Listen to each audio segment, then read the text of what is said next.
तो hello everyone, कैसे हैं आप? से उम्मीद करते हैं मस्त होंगे, स्वस्थ होंगे और ज़बरदस्त तरीका से अपना पढ़ाई कर रहेंगे। तो आज का वीडियो आपके लिए बहुत ही ज़्यादा शानदार होने वाला है। इस वीडियो को आप लोग शुरू से लेकर अंत तक देखिएगा, ठीक ना। इस वीडियो को आपको शुरू से लेकर अंत तक देखना है। इस वीडियो में हम आपके लिए लाए हैं ज्योग्राफी भूगोल का पहला नंबर चैप्टर का जो कि घो वाला पार्ट है। उसका नाम बताइएगा आप लोग क्या है?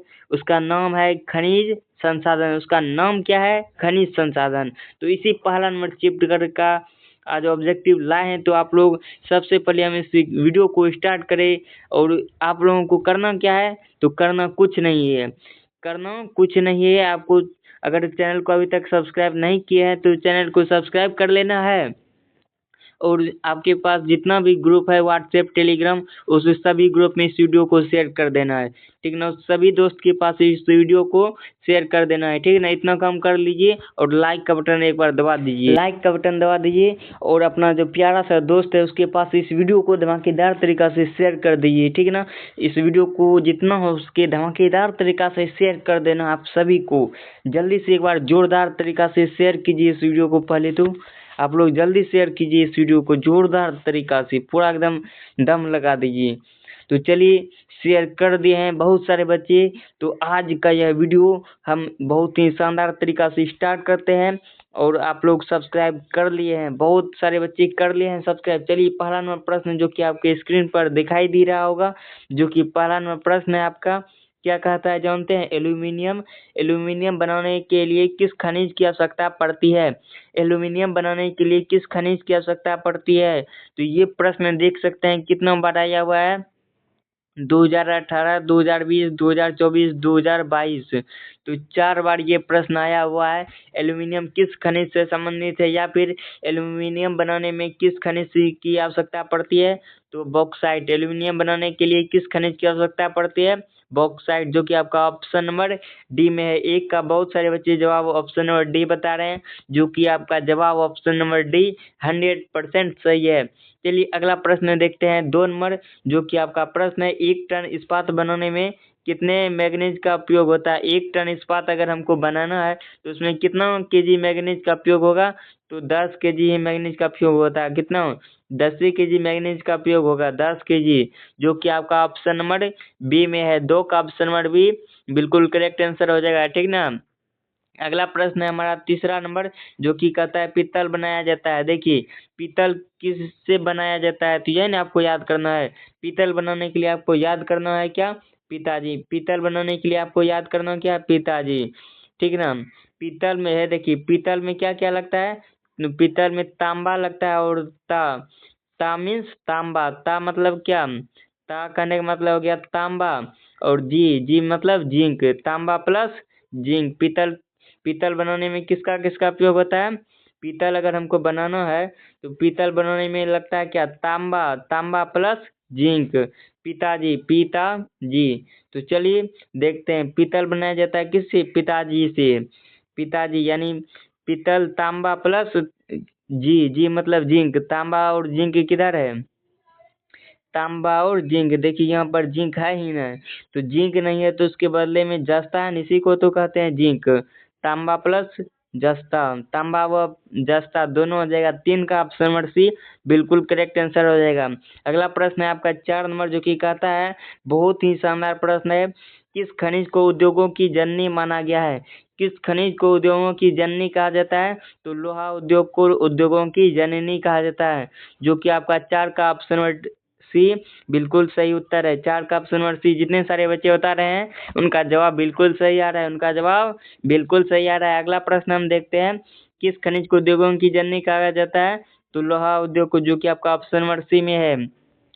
अगला प्रश्न हमारा 5 नंबर, जो कि कहता है, हाँ और एक चीज, आप लोग अगर सब्सक्राइब, जो सारे बच्चे ऐसे हैं, जो कि बहुत सारे ऐसे हैं कि जो कि अभी तक नहीं किए हैं सब्सक्राइब, चैनल को अभी तक सब्सक्राइब नहीं किए हैं, तो आप लोग, आप सबसे रिक्वेस्ट है कि अभी तुरंत जाइए इस वीडियो के नीचे में सब्सक्राइब का बटन दिया हुआ है, उसको एक बार खाली क्लिक कर देना है। आपको क्या कर देना? एक बार दबा दीजिए सब्सक्राइब का बटन, ठीक ना। तो देखिए, जैसे आप आएंगे यूट्यूब में, जैसे आप यूट्यूब में आएंगे तो यहाँ पर लिखा हुआ नैन स्टडी स्टेज, यहाँ पर लिखा हुआ चैनल का नाम है, ठीक ना।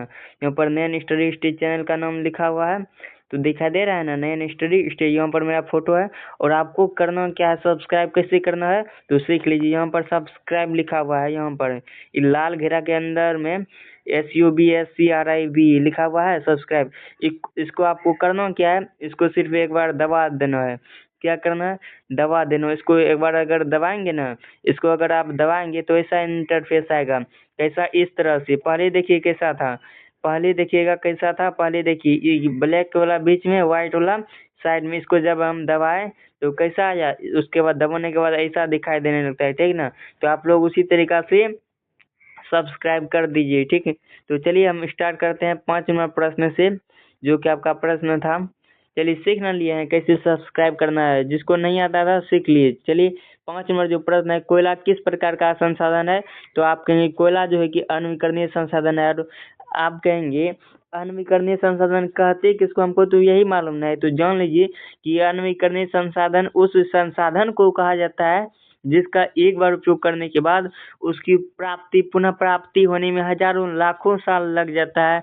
तो उसी को अनवीकरणीय संसाधन कहा जाता है। और वह समाप्त हो जाता है, एक बार उपयोग करने के बाद वह समाप्त हो जाता है, उसी को अनवीकरणीय संसाधन कहते हैं। और अनवीकरणीय संसाधन में आता है कोयला, पेट्रोलियम, प्राकृतिक गैस। क्या क्या आता है, कोयला, पेट्रोलियम, प्राकृतिक गैस, ये सब आता है किस संसाधन में, अनवीकरणीय संसाधन में। क्यों आता है, क्योंकि इसका एक बार अगर हम उपयोग करेंगे तो यह समाप्त हो जाएगा। वही अगर हम बात करें नवीकरणीय संसाधन की, तो नवीकरणीय संसाधन में आता है क्या, तो सौर ऊर्जा, पवन ऊर्जा, हवा, ये सब क्या है। इसका अगर हम सूर्य, जैसे सूरज है, सूरज से हम रोशनी प्राप्त करते हैं, उसका एक बार लेने के बाद समाप्त होता है नहीं। उसका अगर हम आज उपयोग करें तो कल भी रहेगा, परसों भी रहेगा, मतलब वो समाप्त नहीं होता है। तो इसी प्रकार से समझ लिए आप लोग कि कोयला किस प्रकार का संसाधन है, अनवीकरणीय, जो कि आपका ऑप्शन नंबर ए में था। अगला प्रश्न हमारा 6 नंबर का आता है, भारत का सबसे बड़ा लौह अयस्क उत्पादक राज्य कौन है। भारत के किस राज्य में लौह अयस्क यानी कि लोहा का अयस्क सबसे अधिक पाया जाता है, बताइएगा किस राज्य में सबसे अधिक लौह अयस्क पाया जाता है। तो आप कहेंगे लौह अयस्क पूछा है ओडिशा में, जो कि आपका ऑप्शन नंबर ए में है, ठीक ना। आगे बढ़ते हैं, 7 नंबर प्रश्न देखते हैं। कहता है निम्नलिखित खनिजों में कोडर्मो किससे संबंधित है। कोडर्मो का संबंध जो है कि किस राज्य से है। कोडर्मो जो है कि कहाँ पर, अभ्रक के लिए प्रसिद्ध है। कोडर्मो कहता है निम्नलिखित खनिजों में कोडर्मो किससे संबंधित है, अभ्रक उत्पादन से। अभ्रक कहाँ पर उत्पादित होता है, कोडर्मो में। तो चलिए आगे हम बढ़ते हैं 8 नंबर प्रश्न, जो कि आपका प्रश्न है। कहता है निम्न में से कौन लौह युक्त खनिज का उदाहरण है। कौन लौह युक्त खनिज का उदाहरण है, तो आप कहेंगे इनमें से कौन लौह युक्त खनिज का उदाहरण है, मैग्नेटाइट। यह जो कि हेमोटाइट, मैग्नेटाइट और लिमोनाइट, ये आता है किसमें, लौह अयस्क में, ठीक ना। आगे बढ़ते हैं 9 नंबर प्रश्न। 9 नंबर प्रश्न को देखते हैं। सब्सक्राइब तो कर ही दिए होंगे आप लोग। चलिए 9 नंबर प्रश्न को देखते हैं, जो कि प्रश्न है आपका लौह अयस्क है। लौह अयस्क कौन सा संसाधन है, बताना आपको। लौह अयस्क अनवीकरणीय संसाधन है, क्योंकि इसका भी एक बार अगर हम उपयोग करेंगे ना तो समाप्त हो जाएगा, इसलिए लौह अयस्क कौन सा संसाधन हुआ, अनवीकरणीय। अगला प्रश्न हमारा 10 नंबर जो है कि कहता है बॉक्साइट का सबसे बड़ा उत्पादक राज्य है। बॉक्साइट सबसे ज्यादा किस राज्य में उत्पादित होता है। बॉक्साइट अगर हम बात करें सबसे ज्यादा तो ओडिशा में होता है, सबसे ज्यादा ओडिशा में बॉक्साइट बहुत ज्यादा होता है। तो 10 का ऑप्शन नंबर भी बिल्कुल सही जवाब हो जाएगा। अगला प्रश्न है 11 नंबर, जो कि प्रश्न है भारत की प्राचीनतम कोयले की खान कौन है। भारत की प्राचीनतम कोयले की खान यानी भारत के किस राज्य में सबसे पुराना खान है कोयला का, वो भी किस चीज का, कोयला का खान सबसे पुराना रानीगंज में है। कहाँ पर, रानीगंज। प्रश्न है 12 नंबर, जो कि है निम्न निम्न में से कौन कार्बनिक खनिज है। इनमें से कौन कार्बनिक खनिज यानी किस खनिज में कार्बन की मात्रा होती है, तो ऐसा कौन खनिज है, कोयला। कोयला में जो है ना 90% कार्बन की मात्रा होती है, इसलिए वह जो है कि जलाने पर जो है ना अधिक तापमान देता है उसमें। अगला प्रश्न है 13 नंबर, जो कि है निम्न में से कौन लौह अयस्क का एक प्रकार है। प्रश्न क्या था, कौन लौह अयस्क का एक प्रकार है, तो लौह अयस्क का एक प्रकार जानते हैं क्या हो जाएगा, इसका सही जवाब ऑप्शन नंबर बी हो जाएगा, हेमोटाइट। लौह अयस्क का प्रकार होता है हेमोटाइट, मैग्नेटाइट और लिमोनाइट, जो कि आपका ऑप्शन नंबर बी में है। इनमें कौन लौह का एक प्रकार है हेमाटाइट। तो 13 का ऑप्शन नंबर बी बिल्कुल सही जवाब हो जाएगा। 13 का बहुत सारे बच्चे ऑप्शन नंबर बी बता रहे हैं, जो कि बिल्कुल सही जवाब है आपका। अगला प्रश्न है हमारा 14 नंबर, जो कि कहता है मैग्नीज उत्पादन में अग्रणी राज्य कौन है। मैग्नीज जो है कि किस राज्य में सबसे अधिक उत्पादित होता है, और उड़ीसा में होता है। मैग्नीज सबसे ज्यादा उत्पादन कहाँ पर होता है, उड़ीसा, यानी कि उड़ीसा में। ठीक है ना। आगे बढ़ते हैं 15 नंबर, जो कि आपका प्रश्न है, कहता है भारत किस खनिज के उत्पादन में विश्व में अग्रणी है। भारत किस खनिज के उत्पादन में विश्व में अग्रणी करने का मतलब आगे है।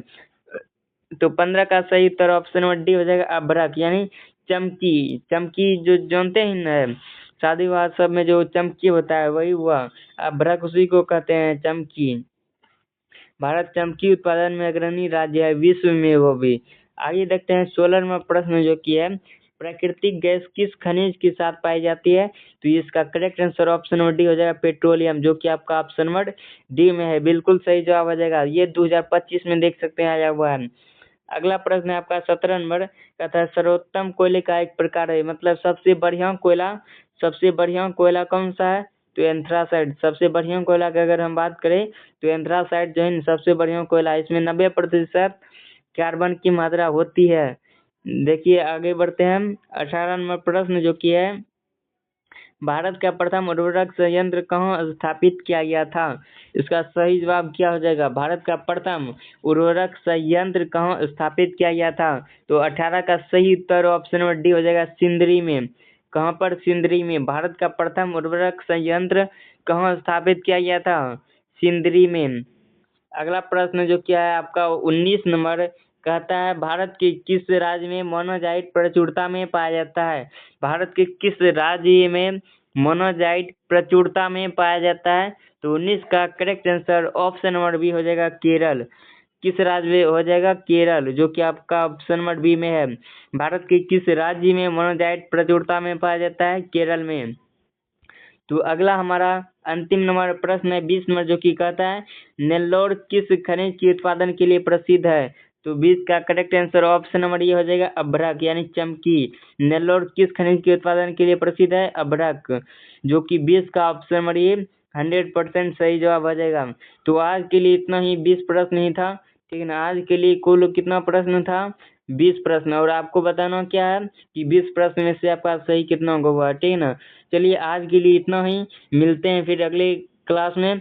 तो आप लोग अगर अभी भी चैनल को सब्सक्राइब नहीं किए हैं तो चैनल को अभी तुरंत जाइए, इस वीडियो के नीचे में सब्सक्राइब का बटन दिया हुआ है, उसको एक बार खाली क्लिक कीजिए। हाँ अभी तुरंत कीजिए सब्सक्राइब, तुम सब्सक्राइब कीजिए तभी जाइएगा, ठीक ना। पहले सब्सक्राइब कीजिए, जो नहीं किए हैं उसके लिए बोल रहे हैं। जो नहीं किए हैं ना सब्सक्राइब, अभी सब्सक्राइब कर लीजिए।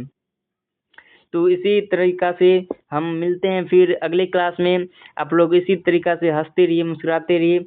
जय हिंद, वंदे मातरम, धन्यवाद। अगला जो आपका क्लास होगा ना वह शक्ति ऊर्जा संसाधन का होगा। किसका, शक्ति ऊर्जा और संसाधन, ये पहला चैप्टर का अगला जो क्लास होगा अंतिम क्लास होगा। तो उस क्लास में भी आप लोग जुड़िएगा इसी तरीका से। जय हिंद, वंदे मातरम, धन्यवाद।